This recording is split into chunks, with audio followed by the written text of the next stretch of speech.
Greg, please come and talk to us. Thank you, Ed. I want to thank first Kelly Raines, wherever she might be. She did a great job getting me here.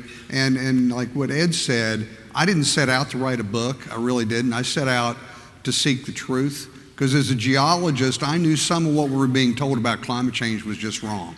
I suspected other things were. And it was this deep dive into the search for the truth that led to what turned out to be a best-selling book. Who knew? And it was that search for the truth. And at the beginning, I said, I'm not going to trust anybody. I'm going to go back to the base data. Because you hear conflicting things one way and somebody else says the other. And what I found was frankly shocking. I found a scientific process that has been abused and distorted. And we'll get into that. I'll show you some great examples. They're not great. They're great examples, but nothing to be proud of. The Green New Deal was rolled out in March. Both the House and the Senate had bills. Mitch McConnell, to his credit, brought it up to a vote where they got 0 votes for it. The Democrats called it a sham vote. Well, they proposed it, they voted on it, and got 0 votes for it. It's short on details on how they're going to get to these things. The real detail here, the Green Party rolled out their version of the Green New Deal, and this is really what this bill that we're all talking about is based on this. If you want the details of what they really want to do, you can go to the Green Party, and they call it the 4 pillars of the Green New Deal. What they voted on and what's been proposed is really kind of a watered-down version of this. In this talk, we're going to look in what's in it, how costly, the justifications, why are they doing it, and then the effect on temperature. We're going to go very short on the first 2 because there's a lot of numbers involved like that, and I think I'd lose you as an audience as we got into this. We'll hit that. The really interesting part for me as a geologist is we're seeing the justifications for the Green New Deal, and we'll look at that, and we'll look at that in detail, and I'll show, hopefully by the end of the presentation here, you'll agree with me that this is a solution in search of a problem. And we'll go into some of the details, the inconvenient facts of climate change, and we'll see how wrong they are about what they want to do. So what's in it? It can really be broken down into 2 categories. One's energy and climate, which you would think that this would be the dominant thing in the proposal, but the second part is the social justice aspect, which is really the big ticket items. So what's in it? They want to transition away from fossil fuels and go to renewable energy. The actual Green New Deal that we have here that's being proposed includes nuclear. The Green Party hates nuclear. So at least they include nuclear. And if anybody thinks we're going to get a nuclear power plant built in the United States in the next 20 years, I think that's probably unrealistic. They want to build a completely new energy smart grid across the country. It includes upgrading every existing building in the United States. And they want to expand high-speed rail to a large enough extent that it obviates air travel. All of these pretty ridiculous. The really troubling part of this, though, is that the social justice aspect of this dominates really in the cost of the project. They're proposing guaranteed jobs for all, universal health care, guaranteed housing for all, food security for every American, whatever that means. So those are the 4 really, these are the big ticket items. And the costs of this are estimated to be in the first 10 years would be over $100 trillion. That's estimated about $11 trillion a year. Now bear in mind that Donald Trump's budget that was just passed, like it or not, for 2020 was $4.7 trillion for the entire U.S. budget. This alone is projected to cost $11 trillion. And the analysis here, this is from the Energy Action Forum, they left out some really big ticket items, so it's probably going to be even more than $11 trillion a year, probably closer to 3 times what the United States budget is for 2020. 90% of the talk today are the justifications for the Green New Deal.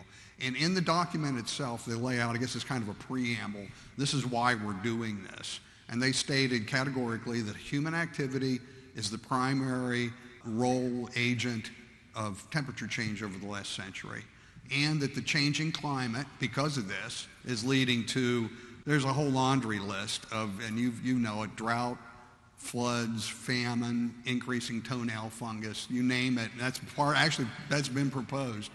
Just crazy things. It's every week they come out with something different. We're going to go through and look at some of these. And we'll look first here, we'll take a look at some of the basic climate facts that you need to know. And these are really the inconvenient facts. So we've heard of the 97% consensus. I devote a whole chapter in the book to that.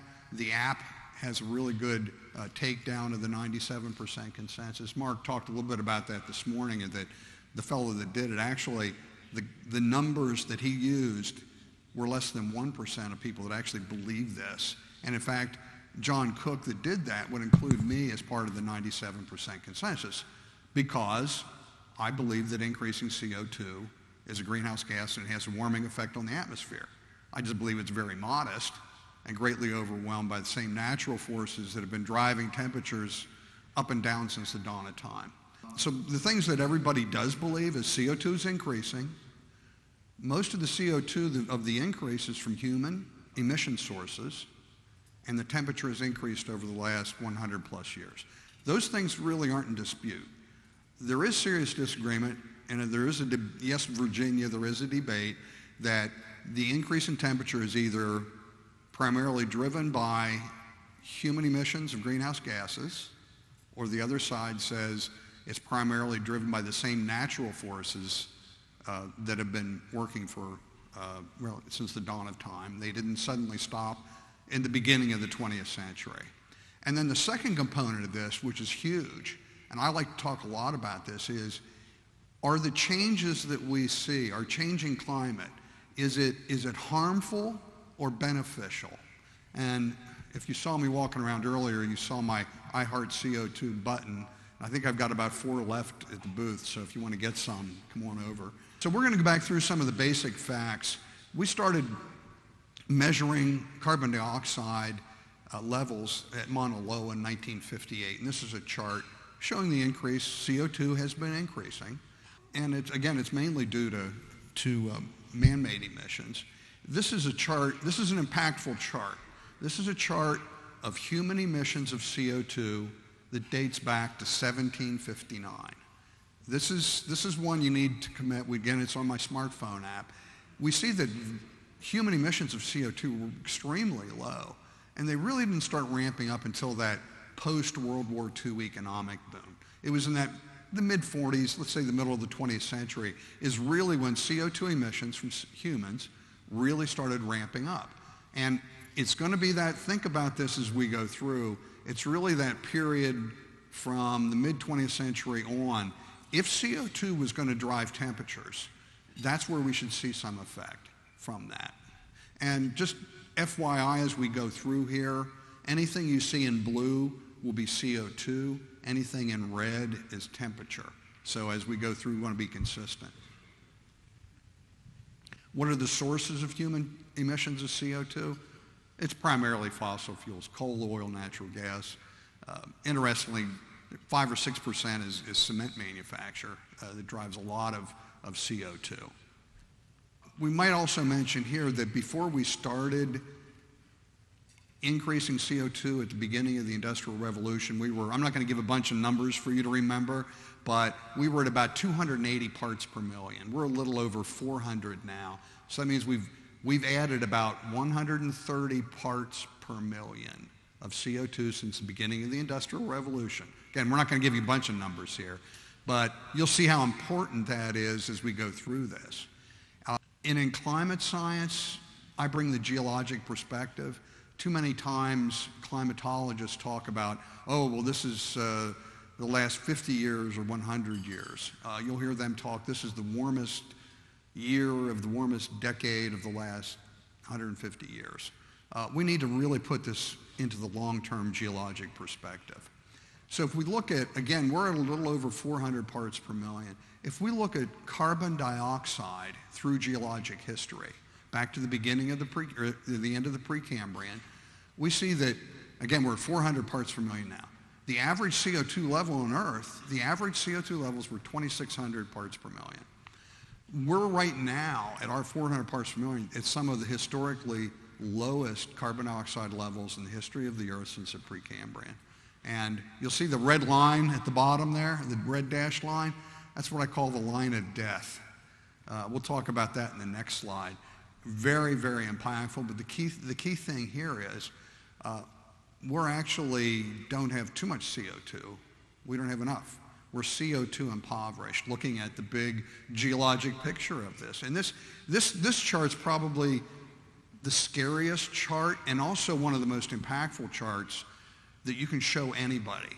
When I show people this chart, this is a chart of 140 million years of carbon dioxide data. Bear in mind, at the beginning of this chart, about 130, 140 million years ago is when the flowering plants, they're called angiosperms, first evolved. Those plants that we rely on were first arrived at high CO2 levels, and they grow much, much, much better at high CO2 levels. So we've had almost a straight line decline of CO2 from 2,500 parts per million down to, we're at 400 now. The red line, again, is the line of death. That's the minimum threshold for plant life to exist, 150 parts per million. We got within a whisker of that at the end of the last ice age. We got to 172 parts per million at the end of the last. That's how close we came. Now, think about that. If CO2 levels ever fell to 150, plant life can't exist, neither can higher forms of life that rely on that CO2.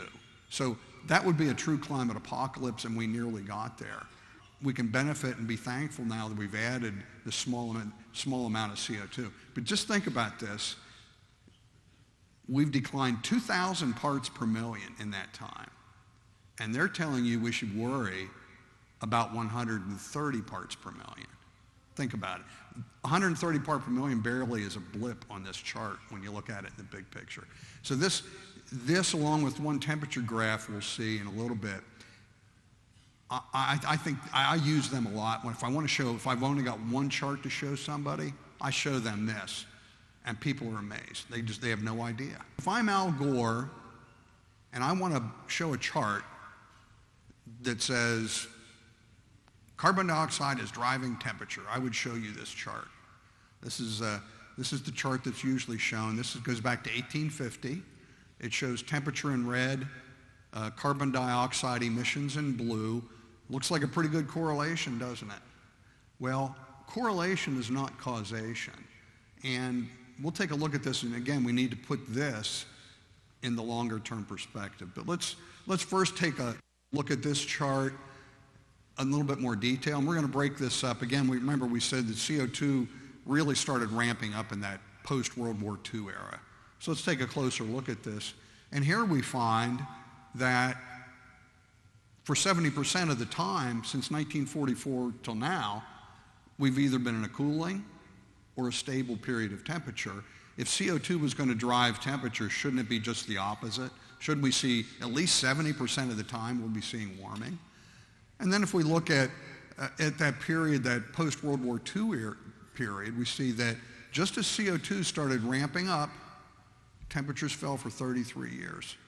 Many of the people in the room, I see a few people with gray hair and a gray mustache or whatever. We all remember in the 70s of the cooling effect, we were talking about another ice age. So this goes to that late 70s. It ends in 1978. So just as CO2 started increasing to any significant amount, temperatures dropped completely. You have to be able to explain some of this that we're looking at. And now we've been in about a 20-year plus period of stable temperatures from 1998 on. What's interesting, I went to update this chart for this meeting, and the data has been changed. We hear about it all the time. I went there, it's completely different from the last time I updated it. They've upped the recent temperature numbers, and you can read it, whatever you want into it. It happened, and this is what I had before. I haven't changed it to their new numbers. We do see a spike in 2015 and 16 that was due to an El Nino event. But we've had almost 20 years of, it's called the pause. I call it the inconvenient pause. So this is something that it's very hard to explain with increasing CO2, yet a lack of increase. And remember, this is the chart that I said I would use that if I wanted to convince you of a CO2-driven warming. Well, let's put this into a longer-term perspective. We're going to now look at the temperature record from the longest thermometer-based temperature record on Earth. And this is the Central England temperature record. It goes back to the year 1659. And from this, we can see that this is what they call the Little Ice Age, the period of the 17th century, 18th century. This was a horrific Little Ice Age. We'll talk a little bit more about that. We see that the warming that we're in now, we're in a warming trend. But we can see here it's been going on for more than 300 years.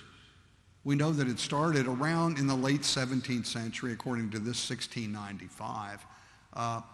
The first 200 or 250 years, this had to be entirely naturally driven, and it looks a lot like the last 100 years or 80 years, where we might have had CO2-driven warming. So this is probably the second most impactful chart that you can show somebody. And now all of a sudden that correlation between warming and CO2 goes away. And I also like to use, this is ice core data from Greenland showing temperature going back to the end of the last ice age. And again, the end of the last ice age is over here on the left and modern temperatures over here on the right. And we can see I've identified 9 other warming periods and this is really very, very impactful because there are just recent reports that came out that said, our current temperatures are the hottest they've been in 2,000 years. This data here shows that the other warming periods we've had, the other 9 all were warmer than where we are right now, and 5 of the 9 had higher rates of warming. What they're asking you to believe is that our current temperatures are unusual and unprecedented. Those are the 2 words that they use. And we'll look at this and some other things to show that that's not quite so, that they aren't unusual and unprecedented. If we look over the last 8,000 years, again, CO2 in blue, red is temperature, we see that temperature has generally fallen for the most part over the last 6,000 or 8,000 years, while during that time, CO2 levels have naturally increased. So again, we have this dichotomy between what we're told of CO2-driven warming, but yet over the last 8,000 years before we started adding CO2, CO2 rose, temperature fell. One of the favorite things when people get my book, they talk about the relationship between human history and temperature. And there's a great correlation between the rise and fall of temperature and the rise and fall of civilizations. During each of the warming periods, great civilizations rose up, empires grew up, people were prosperous, food was bountiful. It was the intervening cold periods that were just horrible. During the cold periods, food crops failed, famine, pestilence, mass depopulation. It was every single cold period. Isn't that just opposite of what they're telling us? Aren't we being told that, oh my God, oh my God, oh my God, we can't let it get another 1.5 degrees or 2 degrees warmer because we're going to have famine and pestilence and we're all going to die? History tells us that's just not so. We see that each of the previous warming periods and we know that they were warmer for a number of reasons. The Minoan warm period, Scandinavia, they were growing a crop called millet. You can't grow millet only in subtropical or tropical areas. For crying out loud, like the Romans were growing citrus in the north of England near Hadrian's Wall. Well, you can't grow citrus anywhere in England today. Just things like that we know historically. And we've got Vikings that are still buried deeply in the permafrost, but yet they want you to believe that our time right now is warmer than those periods. And I'm writing my second book, and I'm doing a deep dive into that right now, going through the historical records of documenting more and more and more cases like that. Because people like you really understand when you say the Romans were growing citrus in the north of England. Obviously, it had to be a lot warmer. Just to highlight this is an interesting, it's not funny, especially if you were a witch in the late Middle Ages, and you were having flames leaping around your ankles. But it's fascinating the relationship between the witch hunts in the late Middle Ages and climate. During that period, there was somewhere between 30 and 40,000 supposed witches burned at the most of them were burned at the stake during that period. And in fact, it started in the 13th century, it started getting cold. And when it started getting cold, what happens? Crops fail. And the famine set in, and it was blamed on weather-causing witches. And in the 14th century, the Pope issued a papal bull that said, yes, there are weather-causing witches, and if you find them, you need to kill them. So it was like basically, have at it, boys, and they did. And so there were lots of witches killed. And then the interesting thing, around 1500, it warmed up. And crops came back. So why did it warm up and the crops came back? No more witches. They killed all the witches. Right. Exactly. So they did a pretty good job. They killed all the witches, and we got, crops are back, and everybody's happy. And that lasted for about 40 decades, and then it really got cold. The temperatures really plunged into the depths of the Little Ice Age, and that's really when the really, really horrific witch hunts and killings went on. And here's a chart showing, they actually kept records of this. This is a chart of showing the number of witches per decade that were killed and the temperature. So actually the Vatican said, whenever you kill a witch, you got to let us know. And so they did. So they're actually pretty good records of this. I thought it was a fascinating relationship that just highlights how opposite of what we're being told, beware of heat historically, this encapsulates just how bad it was. Because if you're going to be Emperor Ed, you want to be Emperor Ed in a warm period where you can feed your subjects, right? And he would be fat and happy and his subjects were good. If it's Emperor Ed in a cooling period, not so much. You can't feed your subjects, and they'll be coming after you with the pitchforks, and that's what we see. We see collapse of empires and distress. So again, it's just opposite of what we're being told, and I say that a lot. Just opposite of what we're being told. So let's go into the climate apocalypse events. What I do is I live in the real world. And what I do is I say, what's happening today? And what we see, and that's what we're going to look at, what's going on today. We've had hundreds of years of warming. We've had 80 plus years of increased CO2. All these bad things that are happening, shouldn't we see some effect of that today? So that's what we're going to look at. What we look at from the alarmist perspective, and we hear in the media, aren't what's happening today. They're projections of what might happen 30, 50, or 80 years in the future based on failed climate models. And again, this is a chart here from John Christie. The blue and green at the bottom are actual temperatures. The red line are models, 100 different climate models that he ran, showing that the predicted temperature from the models over-predict warming by 2.5 to 3 times too much. So these are the models that they're using to tell you that these horrible things that are going to happen. It's important to separate rank speculation based on failed climate models from what's actually happening.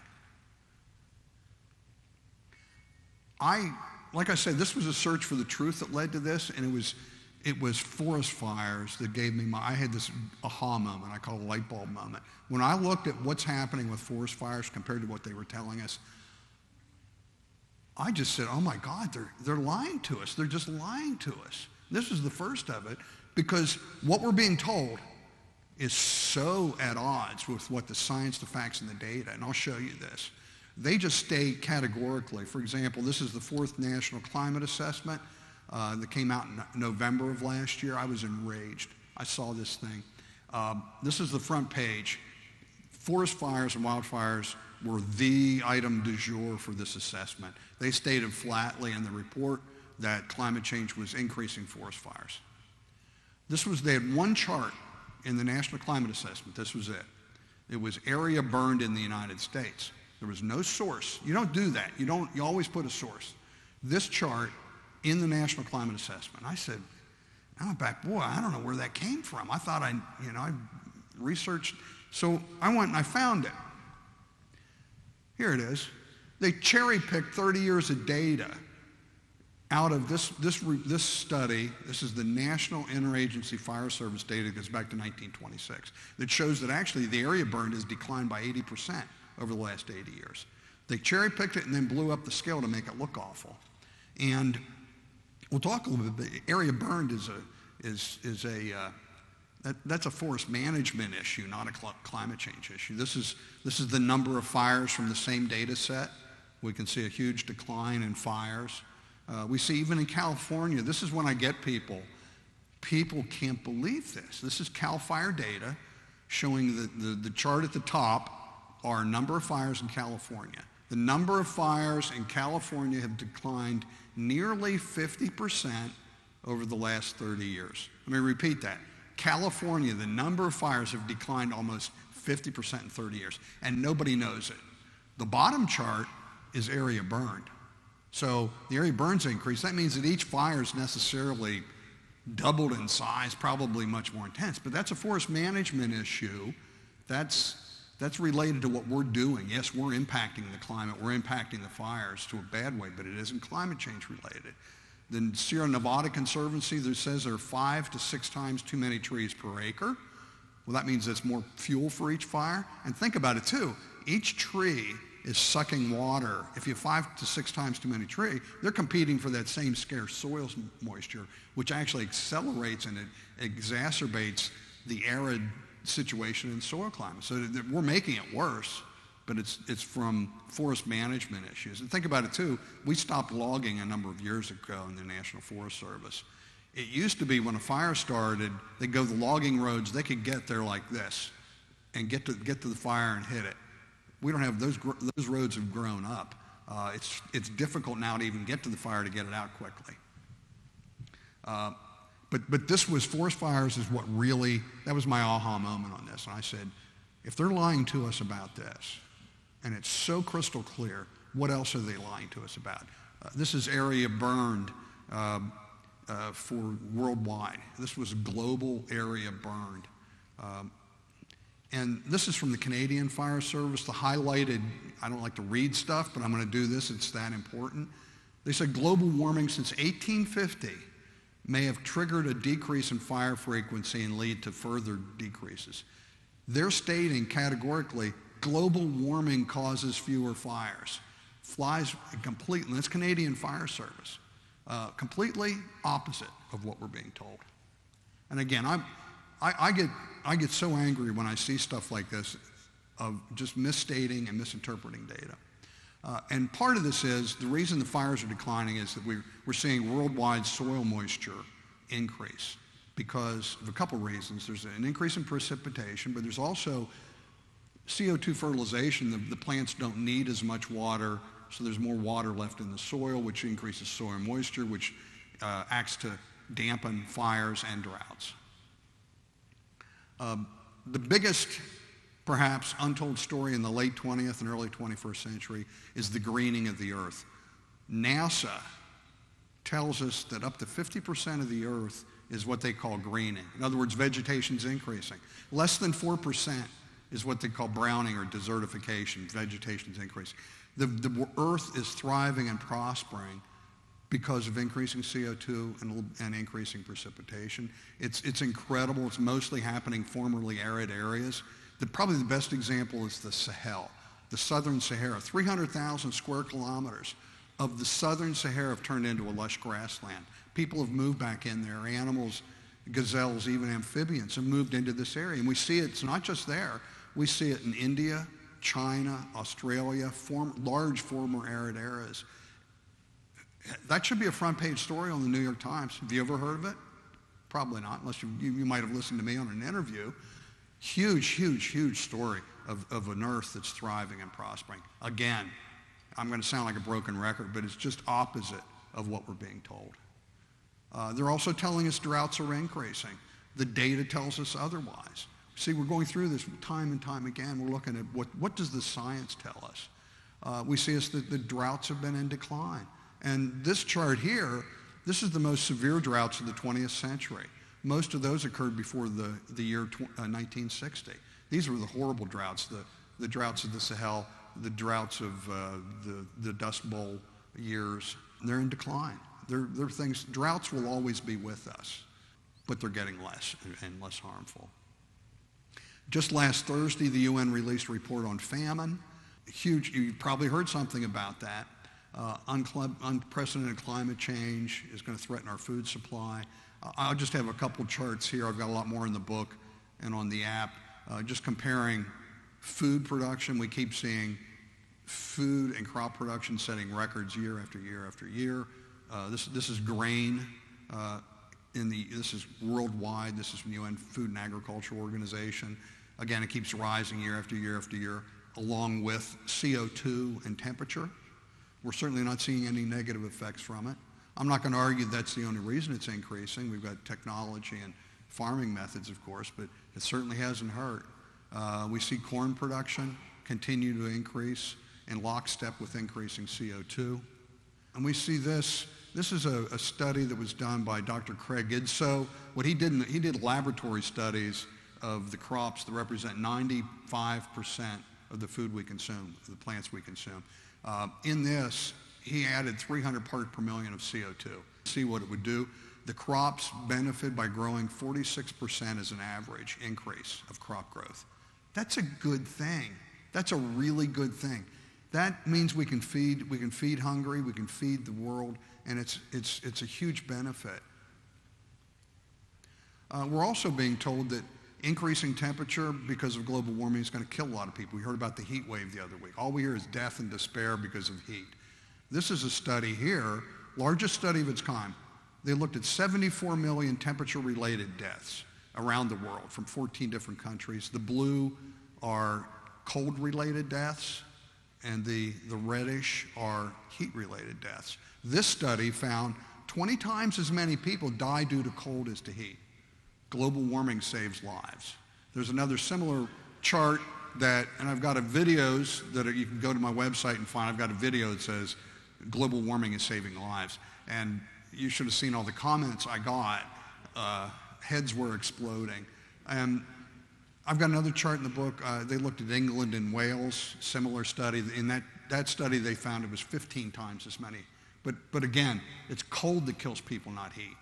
We're also being told that extreme weather-related deaths are increasing. They ain't. They just aren't. The extreme weather-related deaths, this is from the United States, have declined 98% in the last 80 years. Just recently, it was about a month and a half ago, the UN released a report on extinctions. They reported that there may be as many as 1 million extinctions over the next several decades. I looked into that. This is a chart that was released. It was the only chart they had in the book that showed extinctions from 1500 on. Well, I looked at it and I said, wait a minute. I went back and looked at exactly the same data. I looked at this chart. There are only 5 data points on this chart, and it was cumulative by century. I went back and looked at the same data. This is from the IUCN, it's called the Red List data. It's the things, all things extinction related, the expert service. This is what I found. I looked at it on a decade by decade period, and what I found was there was a peak of extinctions around late 1800s, early 1900s that actually occurred. We were populating Pacific Islands, rats would show up, cats, we were introducing species, and they'd wipe out all the species on those islands. That's what drove this. And if you just look at the period from 1870 on, extinctions have been in a long-term significant decline. They said 1 million species in the next several decades. You know what that works out to per year? 25,000 to 30,000 species going extinct per year. You know what the average was the last 40 years? 2. Not 2,000, not 200, 2 per year. They're telling us that we're going to have 25,000 to 30,000 extinctions per year. Does anyone think that makes sense? Can you believe that? No. And this is again how they abuse and manipulate this scientific process to promote what they're trying to say. In this case, they said we're causing great extinctions. The final thing here is, what if we did enact the Green New Deal? What effect would it have on temperature? So what we did was we went back. I've got it on the app. It's called the Magic Simulator, MAGICC. And what it does, I use their own figures for calculating differences in CO2 and what effect it would have on the atmosphere. And what I did here was we look at that when I looked here, I've got Kansas and I've got the United States. And what I'm showing here, if we reduced the United States, reduced 100% of its CO2 emissions, by 2050, we would reduce temperature, we would avert 0.07 of a degree of temperature rise Fahrenheit, 0.2 of a degree by 2100. What if Kansas did it? You would avert 1/1000th of a degree Fahrenheit by 2050. How many jobs lost is that worth? I'd say 0. And this is their own data using it. And this is powerful information that you can use. I've got this on the website. When you talk to people, if you want to write a letter to the editor, if the people are talking about your state and what's going to happen, you can say, well, according to your data, we're only going to avert 1/1000th of a degree Fahrenheit. It's beyond anything we can even measure. So we've looked at the crippling costs. We looked at the justifications of this that are just false. Why are we doing it? And again, I call the Green New Deal a solution in search of a problem, which is really what it is. And then we saw that it has virtually no effect on temperature. So with this, I'll close up and just sleep well tonight. You're not destroying the planet. The planet is actually thriving and prospering, and humanity's benefiting from rising temperatures and increasing CO2. And I'll leave you with this. So hopefully you can see that. And I guess we can entertain questions then, is there?